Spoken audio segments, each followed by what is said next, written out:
kasama sa CKD yung hindi nakakatulog, promise. So kung 5 hours lang or 3 hours lang yung tulog ko, hindi yun malalim.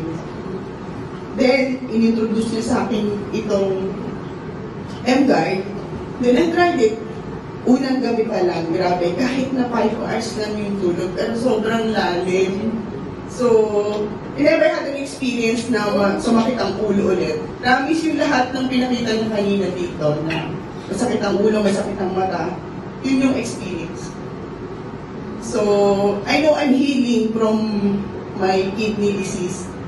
Also, yung improvement ng health through the M-Guard. So, this is not a story na just to sell the M-Guard. This is true story about me. Yun, regarding dito sa M-Guard. So, I never had an experience ng sobrang malalim na tulog. Only when I have this M-Guard. And then I have a child na 4 years in college, 4th year college na siya, architecture siya.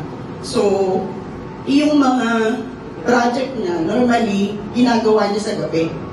So, meron siyang mga overnight work na kailangan niyang i-submit in the morning. Wala siyang tulog, and then papasok siya sa school. Grabe, when we had that M-Guard, kahit na 2 hours lang ang sleep niya, sobrang lalim din, hindi siya inaantok sa biyahe. So still refresh yung mind niya kahit na may pasok siya. So really amazing, amazing yung M-Guard. Sobrang amazing. Yes. Thank you. Yes, palamakan naman sa atin. Thank you so much, Ate, for the